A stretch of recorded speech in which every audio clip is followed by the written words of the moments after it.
My grandmother left her entire estate to her cat after I cared for her for 5 years. My aunts and cousins accused me of manipulation, so I rebuilt my life and found self-worth. Never imagined that moving into my grandmother's house in Columbus, Ohio, would become the defining choice of my late 20s. My name is Emily Carter. I'm 29, and 5 years ago I packed a suitcase and left a junior marketing position behind to care for Grandma Rose when her health started failing. I remember the first evening, the scent of lavender and old books, Grandma's frail hand gripping mine as I settled into the guest room she insisted would be my home too. She smiled at me with a softness that felt like both gratitude and something unsaid. Nights blurred into routines, administering pills at dawn, fetching groceries from the corner store, heating soup on the stove while she dozed in her favorite armchair. I listened to her stories of youth, dancing at sock hops, meeting Grandpa on a summer porch, the day she brought home Whiskers as a stray kitten. Evenings held a quiet warmth. She'd pat my hand and murmur, "I don't know what I'd do without you," and I believed her. I told myself love was enough reward. I brushed off friends' jests about inheriting her old house as morbid humor. Yet a small spark flickered inside me. After years of steady rent and college debt, maybe this sacrifice would yield stability. Financial strain crept in slowly. I turned down a promotion that required travel, picked up extra freelance work late at night, watched bills pile up. I rarely complained. How could I, when Grandma's smile made every hardship feel worthwhile? Sometimes I caught cousins exchanging looks, as if quietly calculating when Grandma's estate might come into play. An aunt would mention estate taxes in passing, or joke, "You must be in line for something after all this care." Those comments stung, but I pushed them aside, convinced that genuine affection outweighed any legal document. Still, beneath my calm I felt unease settling in. On nights when Grandma's breathing was shallow and Whiskers curled against her legs, I found myself wondering, is it wrong to hope? Hope that years of devotion would be recognized beyond a simple "thank you." I replayed that evening when Grandma gripped my hand and spoke her unguarded words. I clung to them like a lifeline. Yet I never voiced this to her. I was afraid to taint our bond with talk of money. Instead, I stored the memory quietly, telling myself it was enough. Every corner of her house held reminders. The faded floral curtains in the living room where we shared tea, the creaky porch swing where she taught me patience through silent companionship. Each day felt both precious and fragile, as though an unspoken promise hovered between us. I moved through chores with steady devotion, but at night I lay awake imagining future conversations I didn't know how to start. Something unspoken bound us, and I believed it would guide what came next. Yet as 5 years passed, that implicit promise began to feel heavier. I couldn't shake the thought that one day I'd need to confront it, and I wasn't sure I was ready. I started noticing the looks before they spoke. Months blurred into years in Grandma Rose's kitchen, yet every family visit carried an undercurrent I couldn't ignore. One Sunday afternoon, Cousin Sarah arrived with a pie and a forced smile. As Grandma praised my dedication, Sarah leaned in and whispered, "Does Grandma have anything left once you've covered her bills all this time?" My stomach tightened, but I laughed it off, reminding myself it was just idle chatter. For dinner, Aunt Margaret sighed about estate taxes, mentioning she'd heard they could wipe out any inheritance if not planned carefully. I kept my voice calm. "I'm sure Grandma has a plan." Inside, guilt churned. Was I wrong to hope for reassurance after sacrificing promotions and extra hours? Yet love had driven me here. I refused to admit that practical concerns had crept in alongside affection. Late nights found me by Grandma's bedside, Whiskers purring between us. Cat, now old and thin, had become her constant companion, a soft presence during long hours when Grandma drifted in and out of sleep. I'd refill water bowls and stroke Whiskers' fur, telling myself the bond between pet and owner was natural. Still, I sensed Grandma's attachment deepening. On difficult days, she'd murmur, "Promise you'll care for him if anything happens to me." I nodded, hiding the hollow ache in my chest. Tracked our expenses, groceries, medical supplies, vet bills for Whiskers. My freelance work paid some of it, but credit card balances climbed steadily. When a friend asked why I hadn't sought a higher-paying job, I shrugged. Grandma needs stability here. In truth, I feared leaving her alone. Yet every mention of inheritance, jokes among friends or veiled comments from relatives, weighed on me.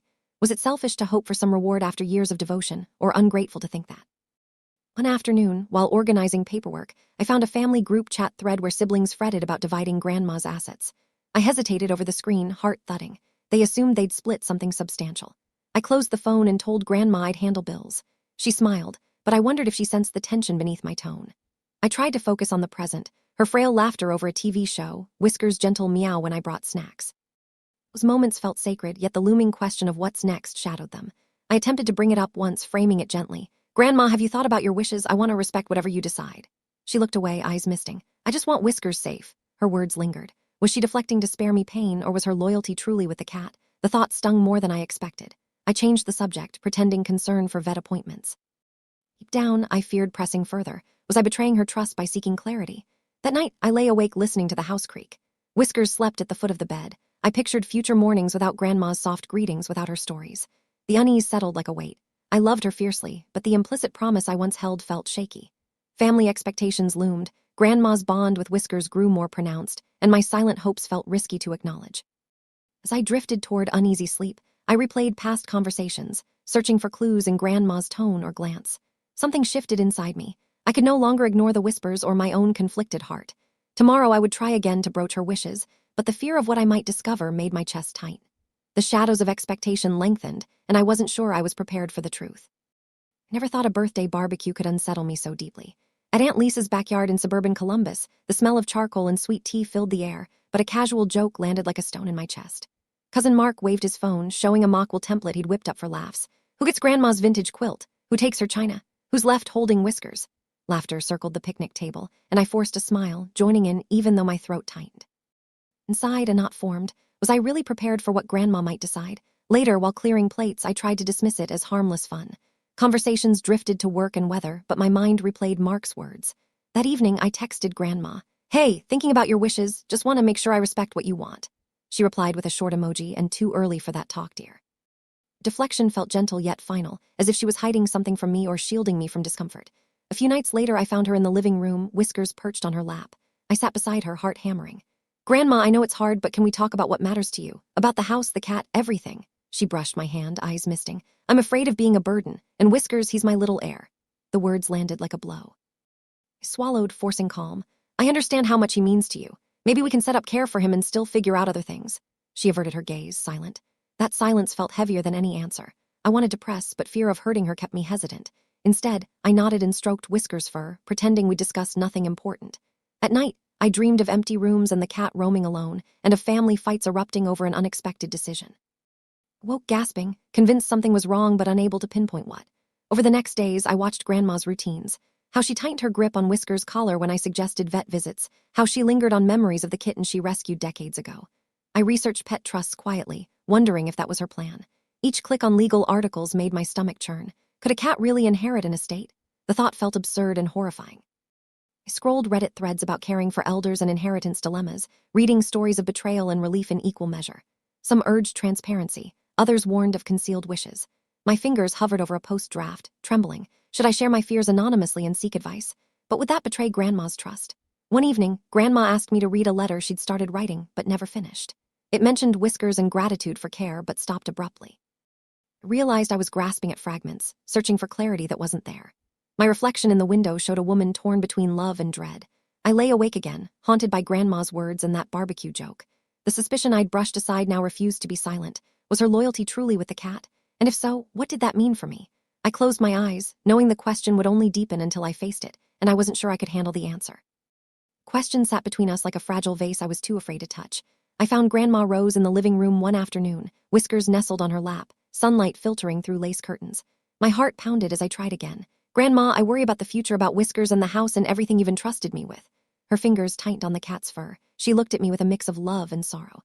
"I want Whiskers to be cared for," she said, voice trembling. No mention of me inheriting anything. The words felt both tender and final, and I forced a gentle smile though my chest ached. I paused, choosing my next words with care. "If you'd like, we could set up a trust to ensure Whiskers is safe and still make provisions for me after all these years." Her eyes welled, but she remained silent, staring past me at some distant memory. I waited, imagining reassurance or even a subtle thank you, but only a hush answered. Guilt surged. Was I pressuring her? Was I betraying her need to decide alone? I nodded as if the conversation were settled, though nothing had shifted. Later, I sat at my laptop in the dim kitchen light, fingers hovering over the keyboard as I drafted a post on a caregiving subreddit. I described my dilemma without naming names. The weight of unspoken expectations, the fear that devotion might not be enough, the terror that Grandma's true priorities lay elsewhere. Advice threads flashed before my eyes. Some urged blunt honesty, others warned of shattering precious final months with talk of wills. I hesitated. Sharing anonymously felt cathartic, but might betray Grandma's trust if discovered. I closed the tab, unresolved, the moral knot tightening in my gut. Still, practical tasks pressed in. I booked Whiskers, vet appointment for a checkup, and lined up a trusted friend to stay with Grandma if I needed to be away. Each action felt like bracing for impact. I was preparing for a reality I dreaded. Every time I entered Grandma's room, I watched her movements grow slower, her breathing shallower.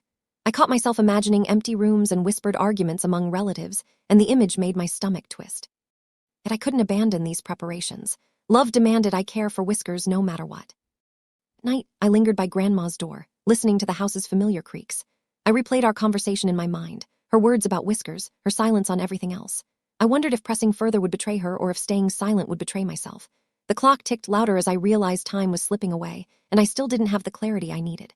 I closed my eyes, bracing for the days ahead, knowing I'd have to try again, but terrified of what I might discover. Beeping of monitors felt like a countdown I couldn't stop. I'm Emily Carter, 29, and when Grandma Rose's condition took a sudden turn, I barely had time to swallow breakfast before we were racing to Ohio Health Riverside Methodist Hospital in Columbus. Seeing her pale in the hospital gown, Whiskers cradled beside her bed in a small carrier, I realized how fragile our time had become. I sat at her side through drifting hours, clutching her hand as machines hissed and clicked. When she stirred, I leaned close. "Grandma, is there anything you want me to know?" Her eyes fluttered open, unfocused yet warm. She reached out to stroke Whiskers' soft fur, murmuring a blessing I could barely hear. In that moment, I felt both profound love and an unspoken barrier between us, as if her final message lay just beyond reach. I answered her with a gentle, "I love you," though my chest ached with questions left unsaid. Emily arrived in waves, cousins with tearful smiles, an aunt clutching a prayer book, distant relatives offering condolences tinged with curious glances toward Whiskers and me. I spoke little, focusing on wiping Grandma's brow and smoothing her blanket. When her breathing grew shallow, I leaned in, whispering memories of childhood afternoons in her kitchen, hoping my presence might ease her passage. Around us, hushed prayers mixed with the sterile smell of antiseptic. The end came. It was quieter than I expected, just a soft exhale and a stillness that filled the room.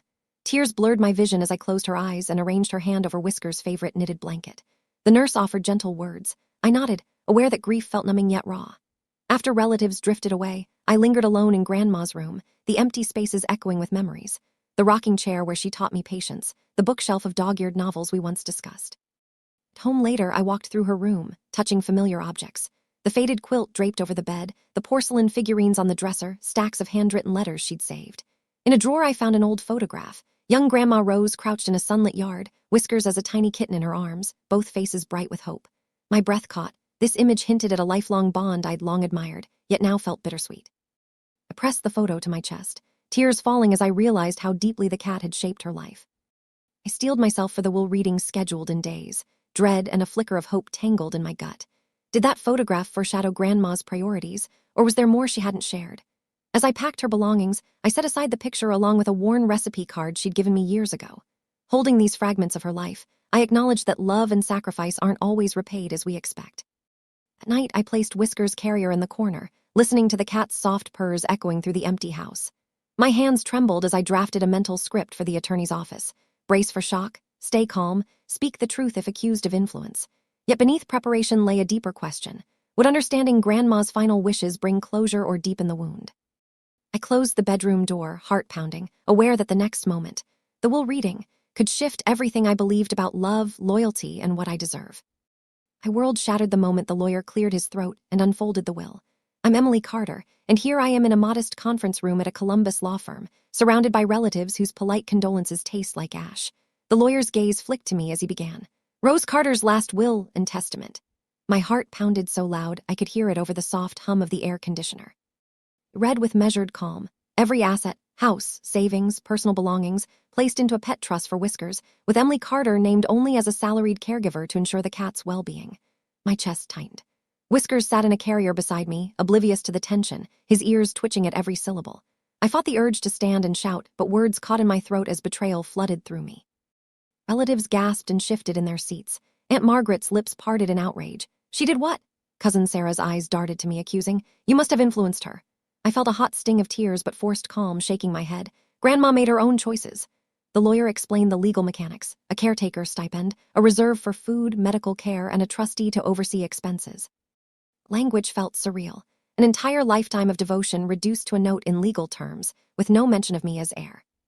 I recalled 5 years of midnight pills and trembling hands cleaning her home, the stories I recorded in my mind, the holidays spent cooking her favorite dishes. All those sacrifices unacknowledged, replaced by a document prioritizing a cat over me. I gripped the armrest, knuckles white, trying to steady my breathing. Whiskers let out a soft meow. The sound felt like an echo of Grandma's choice, innocent yet devastating. Emily erupted, voices overlapping in outrage and disbelief. Some demanded I contest the will. Others whispered that Grandma must have been unduly influenced by me or by the cat's constant presence. I opened my mouth to defend myself. I never asked for this. I didn't draft the will. My voice wavered. I met the trustee's calm eyes, an older attorney I'd never met, who offered a gentle apology. "Ms. Carter, this must be difficult. The trust is valid under Ohio law." His words felt both kind and hollow. I thought of Grandma's final moments, her distant look, her murmured blessing over Whiskers. Had she truly believed the cat needed her more than I did? Guilt gnawed at me. Had I missed signs? Or was I simply blindsided by a lifelong bond I hadn't fully understood? I recalled her tight grip on Whiskers' collar and her cryptic "my little heir" remark. Now those memories burned with fresh meaning. In that room, I felt every year of devotion crash into a single truth. Love doesn't guarantee recognition. I held back tears as I answered questions about caregiving logistics, vet contacts, routines, safe spaces in the house. Each detail reinforced my new role, not as granddaughter and heir, but as employee for a cat. Afterward, I stepped outside into the late afternoon sun, blinking against the brightness. The air felt sharp, each breath reminding me of everything I'd lost. I cradled Whiskers in his carrier, feeling his weight as both comfort and burden. I imagined whispers already circulating. "Emily must contest it, or she should have known." I wondered what I'd believed all these years, that love alone was enough. Now I faced a reckoning, heartbreak, family conflict, questions about my worth. As I closed the carrier latch, Whiskers blinked up at me, trusting and unaware. I pressed my forehead against the cool metal mesh, fighting tears. Could I move forward when the foundation of my sacrifices lay in ruins? With each purr from Whiskers, I felt the sting of Grandma's choice and the weight of decisions yet to come. The next steps loomed. Legal options, family confrontations, my own grief. But in that moment, all I could think was, this betrayal runs deeper than money. It cuts into every memory I cherish. And as I carried Whiskers out of the office, I wondered how I'd ever reclaim a sense of self after this revelation. Silence in Grandma's empty living room felt heavier than any argument. I'm still Emily Carter, 29, and after the will reading, I returned to her house with Whiskers in temporary foster care, but the walls seemed to echo accusations I hadn't voiced aloud. Family members called in waves. Some urged me to contest the will, arguing that Grandma must have been confused. Others blamed me outright, saying I should have known better or that I somehow manipulated her. Each call left me more drained, more isolated. I spent mornings packing the rooms we once shared, remembering how she'd smile when I brought tea. But now those memories felt tainted by betrayal. Whiskers stayed with a neighbor who'd agreed to help, and visiting him felt like a test. I knocked on the door, heart pounding, worried I'd be judged for my devotion and my grief. When I opened the carrier, his eyes blinked up at me with trust, and I felt a mix of love and resentment. He was innocent, yet the cause of my pain. Work, colleagues noticed my distraction. I forced polite smiles, pretending the usual marketing deadlines still mattered, but my mind replayed the lawyer's words. "All assets to Whiskers." I answered emails mechanically, my thoughts tangled with memories of midnight medication rounds and holiday dinners. Friends offered sympathy, but I felt they couldn't grasp the depth of being replaced by a cat in a legal document. One friend suggested therapy, another whispered that I should fight in court. I nodded at their advice, uncertain whether I was too broken to pursue any battle. Night after night, I drafted a post on our true off my chest. I wrote in raw detail, the devotion I'd poured into Grandma's care, the shock when I learned I'd inherit nothing, the confusion over loving someone who seemed to value a pet more than me. My fingers hovered over post for hours as I weighed exposure against relief. Finally, I hit send. Responses poured in, strangers sharing stories of similar betrayals, others condemning Grandma's choice as cruel, a few warning that contesting a valid will could ruin relationships further. Some offered kindness. "Your love mattered even if the will didn't say so." Those words felt comforting and hollow at once. Visiting Whiskers became a pilgrimage. The house felt foreign without Grandma. Every piece of furniture and photograph was a reminder of what I lost. I carried a small dish of his favorite treats, kneeling by his temporary bed as he ate, murmuring apologies he couldn't understand. I questioned myself. Was I caring for him out of duty, or was it a way to hold on to something from Grandma? Each purr felt like both comfort and reminder of my role as employee rather than heir. Family disputes flared. Cousins argued over whether to respect Grandma's autonomy or to override her wishes. Some accused me of failing her, even though I'd done everything I could. I avoided gatherings, declining invitations to avoid hearing more judgments. Loneliness pressed in, but solitude also gave me space to reflect. Maybe winning a legal fight wouldn't heal this wound. Maybe my self-worth shouldn't hinge on what a will says. One night, after another restless sleep, I read comments on my Reddit post. A user wrote, "Your story matters because it shows love isn't transactional. Grief doesn't need validation from a document." I stared at the screen, tears blurring the words. I realized that while I couldn't change Grandma's choice, I could choose how to define my own worth. The thought stirred something in me, a fragile resolve to reclaim life on my terms. First, I had to make decisions. Do I pursue the stipend to care for Whiskers, knowing it ties me to this pain? Do I step away from the house entirely and start fresh somewhere else? As dawn crept through lace curtains, I felt the weight of those questions pressing on me. The next step felt uncertain, fear and possibility intertwined. I woke to sunlight sliding through empty rooms that once held Grandma Rose's laughter and Whiskers' soft patting. It's Emily Carter, and today I stand in her house alone, surrounded by boxes of her life. After nights of restless thought, I decided not to wage a costly legal battle. Instead, I arranged with the trustee a modest caregiver stipend so Whiskers will be safe, knowing that practical care doesn't erase the pain, but at least honors responsibility. Hacking felt like sifting through memories. Grandma's favorite teacup, the faded quilt she embroidered, the worn recipe card stained with her handwriting. I held each item, recalling how love and loss intertwined over 5 years. I placed a framed photo of us on the mantel, her smile steady, whiskers curled at her feet, accepting that the image means more than any will could state. I resisted the urge to linger in empty rooms. Instead, I moved with purpose, reminding myself this house holds my past, not my future. I typed a follow-up on Reddit late last night. I shared that I chose self-respect over bitterness, that while my heart still aches, I refuse to let a document define my worth. Comments poured in. Some celebrated my decision, others cautioned about lingering regrets. I replied, admitting grief doesn't vanish but shifts shape when we claim agency. Writing felt cathartic, as if I were closing a painful chapter while leaving room for healing. At afternoon, I adopted a rescued cat from a local shelter in Columbus. As I carried her home in a new carrier, her frightened meows echoed my own tentative hope. I chose a gentle tabby with bright eyes, nomming her hope. In her hesitance to trust, I saw a reflection of my own wary heart. Bringing her into the quiet house, I set out bowls and toys, watching her explore corners once familiar with Grandma's belongings. Each hesitant sniff felt like a small step toward a future where love can be given freely, without unspoken promises or expectations. Sometimes catch myself imagining Grandma's voice, telling me I deserve more than empty words. I know I'll carry scars from being eclipsed by a cat in her final will, but I also carry the lessons of devotion and boundaries. Caring for hope is different. There's no weight of obligation tied to inheritance. Instead, I choose care as an act of compassion, not transaction. When she curls in my lap, I feel warmth tempered by caution, aware that trust must be earned but hopeful it can grow. Night, I'll leave a light on in Grandma's study and lock the door behind me, stepping into my own life beyond these walls. I don't yet know where I'll live next, maybe a small apartment downtown or a cottage elsewhere, but I know I'll carry memories, not burdens. I might return here someday to visit Whisker's final resting place and the traces of Grandma's life, but for now, I turn the page. I wonder if love always needs recognition to matter. Maybe its value lies in the act itself, not the reward. As I close the front door, I pause, listening to the empty house one last time. The silence answers, you define your worth. And so I walk forward, carrying both grief and a fragile hope that the next chapter holds peace and unexpected joy.